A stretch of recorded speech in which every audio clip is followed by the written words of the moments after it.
স্বামী ব্রহ্মানন্দ, শ্রী রামকৃষ্ণ ভক্তমালিকা অখণ্ড, স্বামী গম্ভীরানন্দ। আনন্দমোহনকে দূর হইতে দেখিয়ায় শ্রী রামকৃষ্ণ অনুমানে বুঝিলেন ইনিই রাখালের পিতা হইবেন। কাজেই রাখালকে বলিলেন, ওরে রাখাল, ওই তোর বাপ আসছে বুঝি, দেখ দেখি। দেখিয়ায় ভীত চকিত রাখাল আত্মগোপনের চেষ্টা করিতে লাগিলেন।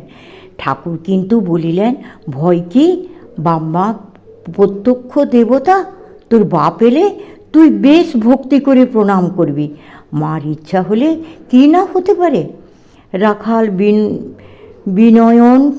বিনয় চিত্তে নম্র চিত্তে পিতাকে অভিবাদন করিলেন।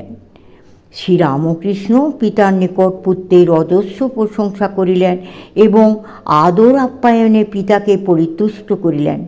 পুত্রের প্রতি ঠাকুরের যত্নের পরিচয় পাইয়া এবং পুত্রের উৎফুল্ল বদন ও সোল্লাস গতি দেখিয়া এই স্নেহের নীড় হইতে তাহাকে বলপূর্বক বিচ্ছিন্ন করিতে আনন্দমোহনের প্রবৃত্তি হইল না।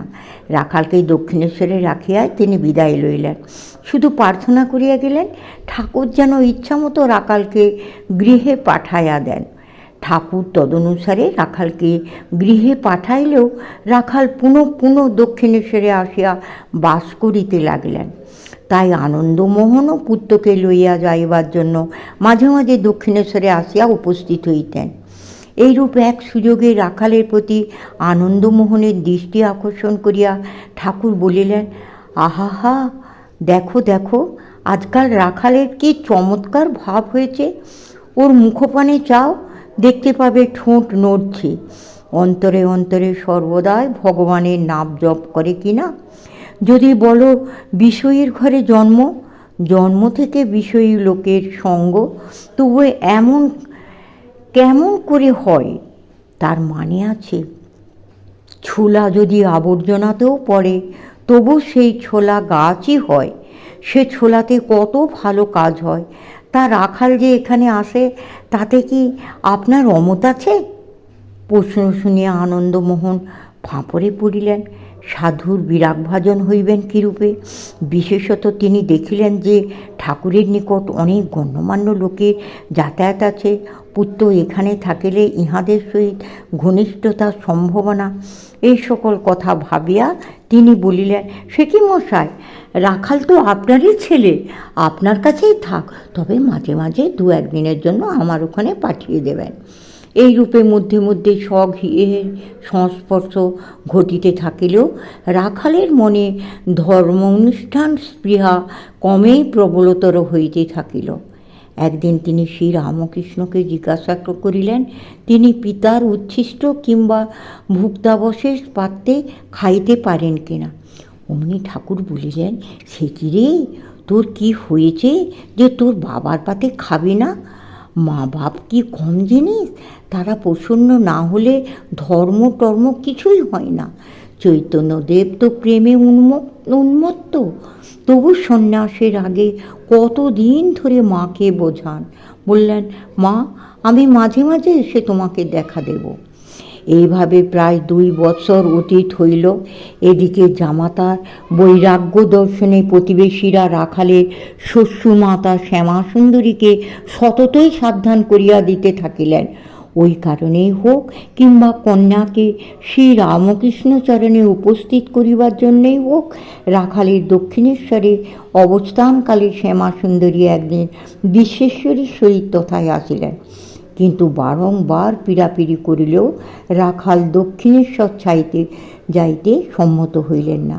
ওই দিনের ঘটনার সম্বন্ধে ঠাকুর বলিয়াছিলেন, রাখাল তখন ঘরের ছেলের মতন আছে, জানি আর ও আসক্ত হবে না বলে সব আলনে লাগে। ওর পরিবার এখানে এসেছিল, বয়স 14 বৎসর, ও গেল না। বিবাহ করিলেও রাখাল যে আবদ্ধ হইবেন না, ইহা ঠাকুর ইতপূর্বেই বধূকে পরীক্ষা করিয়া জানিয়াছিলেন। বিবাহের অল্প পরে সেদিনও ঠিক এইভাবে শ্যামাসুন্দরী বালিকাকে লইয়া দক্ষিণেশ্বরে উপস্থিত হইলে ঠাকুর বধূকে সহজভাবেই গ্রহণ করিয়াছিলেন। কিন্তু সহসা মনে প্রশ্ন জাগিল, বধূর সংস্পর্শে আমার রাখালের ঈশ্বর ভক্তির হানি হবে না তো? তাই সংশয়ের নিরসনকল্পে বালিকাকে নিকটে আনাইয়া তিনি তাহার কেশরাশি ও গঠনভঙ্গি পরীক্ষা করিয়া বুঝিলেন ভয়ের কারণ নেই। দেবী শক্তি স্বামীর ধর্মপথের অন্তরায় কখনো হবে না। তখন হৃষ্টচিত্তে নহবতে মাতা ঠাকুরানীর নিকট প্রেরণ করিলেন এবং বলিয়া পাঠাইলেন, টাকা দিয়ে যেন পুত্রবধূর মুখ দেখে। ঠাকুর জানিতেন তাহার মানসপুত্র সাক্ষাৎ ব্রজের রাখাল। তিনি গোপাল গোপাল বলিয়া স্বহস্তে তাহাকে খাওয়াইতেন, আর কত ভাবেই না আদর করিতেন। অপরের অন্যায় দেখিলে ঠাকুর শাসন করিতেন, কিন্তু রাখালের অবাধ্যতায় বিরক্ত না হইয়া বরং আনন্দ করিতেন। একদিন আহারের পর ঠাকুর বলিলেন, ওরে রাখাল, পান সাজ না? পান নেই যে? মানসপুত্র উত্তর দিলেন, পান সাজতে জানি নে। সে কি রে, পান সাজবি তার আবার জানা জানি কি? যা পান সেজে আন। পারব না মশাই। জবাব শুনিয়া ঠাকুর হাসিয়া আকুল। এরূপ সপ্রতিভ ব্যবহারে ঠাকুর বুঝিয়াছিলেন রাখাল সত্য সত্যই তাহাকে একান্ত আপনার বলিয়া গ্রহণ করিয়াছে। তাহার আচরণে কোনো কৃত্রিমতা নাই, আছে শুধু স্নেহসম্ভূত আবদার। কিন্তু এইরূপে ক্ষেত্রবিশেষে তাহার ব্যবহার ঠাকুরের কৌতুক উদ্দীপিত করিল। রাখাল যে সততই শাসনের অতীত ছিলেন তাহা নহে। একদিন ঈশ্বর কালীমন্দির হইতে প্রসাদে মাখন আসিয়াছে। রাখাল ক্ষুধিত ছিলেন, তাই অনুমতির অপেক্ষা না করিয়া মাখনের ডেলাটি তুলিয়া মুখে দিলেন। ঠাকুর অমনি বিরক্ত হইয়া বলিলেন, তুই তো ভারী লোভী, এখানে এসে কোথায় লোভ ত্যাগে যত্ন করবি, তা না করে অমনি নিয়ে খেলি। আপনি নিয়ে খেলি? লজ্জায় রাখালের মুখ আরক্তিম হইল। অপর একদিন একটি পয়সা দেখিয়া রাখাল কুড়াইয়া লইলেন, ইচ্ছা কোনো ভিক্ষুক বা অন্ধ খঞ্জকে দিবেন। তিনি ঠাকুরকে সরলভাবে সব কথাই জানাইতেন, সুতরাং ইহাও নিবেদন করিলেন। ঠাকুর কিন্তু শুনিয়ায় ভৎসনার সুরে বলিলেন, যে মাছ খায় না সে মাছের বাজারেই বা যাবে কেন? তোর যখন নিজের কোনো দরকার নেই, তখন তুই কেন ওই পয়সা ছুঁতে গেলি?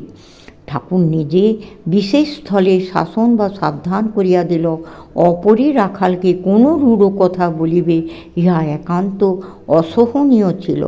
মানসপুত্রকে অন্য কেহ শাসন করিলে স্নেহ বিগলিত কণ্ঠে বলিতেন, রাখালের দোষ ধরতে নেই, ওর গলা টিপলে দুধ বেরোয়। আবার কেহ কোনো কাজের আদেশ দিলে বলিতেন, আহা, ও দুধের ছেলে, ওকে তোরা কোনো কাজ করতে বলিস নে, ওর বড় কোমল স্বভাব, ক্রমশ